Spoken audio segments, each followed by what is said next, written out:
बहुत बड़ी खबर आ रही है भारत के मून मिशन 3 से जुड़ी। भारत की स्पेस एजेंसी इसरो के मुताबिक चंद्रयान 3 का संपर्क 2019 में भेजे गए चंद्रयान 2 के ऑर्बिटर से हो गया है।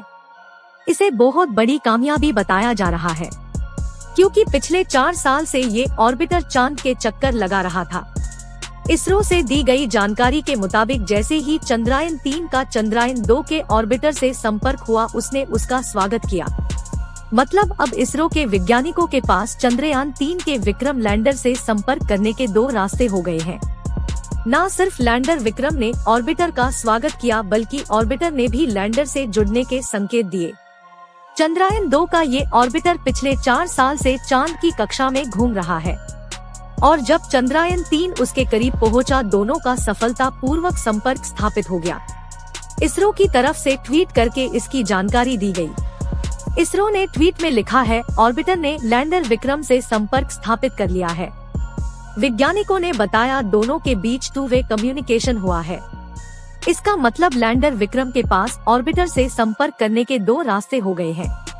ऑर्बिटर एक ऐसी मशीन है जो किसी भी ग्रह के ऑर्बिट यानी कक्षा में रहकर उस ग्रह के बारे में जानकारियां जुटाती है। चंद्रयान 2 के ऑर्बिटर को वैज्ञानिकों ने 1 साल तक के लिए डिजाइन किया था, लेकिन चंद्रयान 2 मिशन के नाकाम होने के बाद इसमें बचे फ्यूल से ये 2026 तक काम कर सकता है। इस बीच लैंडर विक्रम के तरफ से भेजी गई ताज़ा तस्वीरें जारी की है, जिसमें चांद की सतह पर बड़े बड़े गड्ढे दिखाई दिए। ये तस्वीरें लैंडर विक्रम ने 3 दिन पहले 19 अगस्त को ली थी। इससे पहले भी 17 अगस्त को भी चांद की कुछ तस्वीरें भेजी थी, जिसमें भी चांद की सतह पर बड़े बड़े गड्ढे दिखाई दिए थे। मगर इस बार लैंडर विक्रम ने चांद के पार साइड यानी उस हिस्से की फोटो भेजी जो कभी पृथ्वी की तरफ से नहीं दिखता। इसरो ने ट्वीट करके उस हिस्से की तस्वीरें जारी की जो हम खुली आंखों से कभी नहीं देख सकते थे। जो तस्वीरें जारी की गई उसमें चांद की सतह पर बड़े बड़े गड्ढे दिखाई दिए। एक तस्वीर में चांद की सतह ऊबड़ खाबड़ दिखाई दी, साथ में लंबा मैदान दिखाई दिया। ये तस्वीरें चांद में लगे lander hazard detection and avoidance camera यानी LHDAC से ली गई थी। ये कैमरा खास तौर से इसी काम के लिए बनाया गया है कि कैसे लैंडर को सुरक्षित चांद की सतह पर उतारा जाए। मतलब ये कैमरा चांद पर लैंडिंग के वक्त खतरों से बचाएगा। और इधर चंद्रयान के चांद पर उतरने का वक्त भी तय हो गया है। इसरो की दी गई जानकारी के मुताबिक अगर सब कुछ ठीक रहा तो चंद्रयान 3 के प्रोपल्शन मॉड्यूल से अलग हुआ लैंडर विक्रम 23 अगस्त की शाम 6:04 पर चंद्रमा पर लैंड कर जाएगा। और ऐसा होते ही पूरे विश्व में भारत का डंका बजने लगेगा, क्योंकि लैंडर विक्रम के चांद पर उतरने के साथ ही भारत चांद के दक्षिणी ध्रुव पर उतरने वाला दुनिया का पहला देश बन जाएगा। इसरो के मुताबिक चंद्रयान 3 चांद से सिर्फ 25 किलोमीटर की दूरी पर चक्कर लगा रहा है, और सब कुछ ठीक रहा तो 23 अगस्त शाम 6:04 पर चांद की सतह पर सॉफ्ट लैंडिंग करेगा। इसरो ने ये भी जानकारी दी कि प्रोपल्शन मॉड्यूल से अलग होने के बाद लैंडर विक्रम सही स्थिति में है और वो सामान्य रूप से काम कर रहा है। और अगर किसी वजह से 23 अगस्त को लैंडर विक्रम की चांद पर लैंडिंग नहीं हो पाई तो उसे फिर लैंडिंग के लिए लंबा इंतजार करना पड़ेगा, क्योंकि 23 अगस्त को चांद पर ल्यूना डे यानी चांद पर एक दिन की शुरुआत हो जाएगी। और चांद पर एक ल्यूना डे के धरती के 14 दिन के बराबर होता है। इन 14 दिनों तक चांद पर सूरज की रोशनी रहती है। इसरो से दी गई जानकारी के मुताबिक लैंडर विक्रम में जो मशीनें लगी है उनकी लाइफ एक ल्यूना डे यानी 14 दिन की है। क्योंकि ये 16 पावर से चलता है, इसके लिए इसे सूरज की रोशनी चाहिए।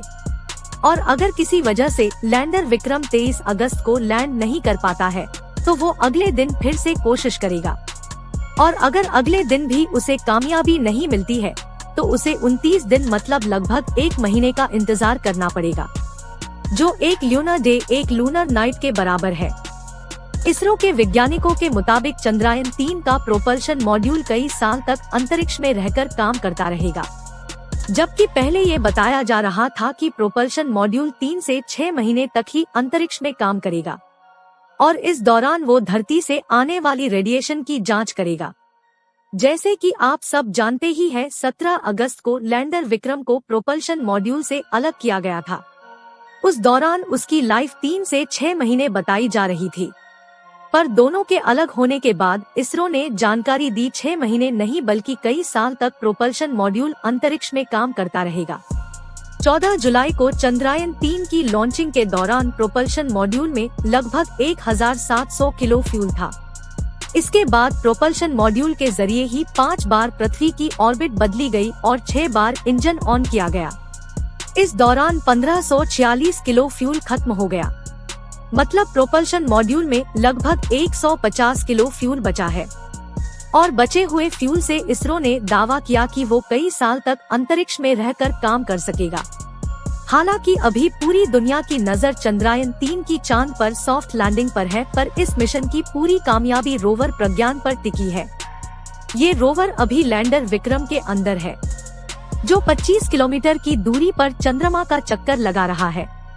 जैसे ही लैंडिंग पूरी होगी, लैंडर में से 6 पहियों वाला रोवर प्रज्ञान बाहर निकलेगा। प्रज्ञान का वजन केवल 26 किलो है। जैसे ही प्रज्ञान के कदम चंद्रमा पर पड़ेंगे, भारत नया इतिहास रच देगा। प्रज्ञान में एक सोलर पैनल लगा हुआ है जो कि 50 वॉट तक बिजली बना सकता है, मतलब ये अपना काम करने के लिए जरूरी बिजली प्रज्ञान खुद ही बनाएगा।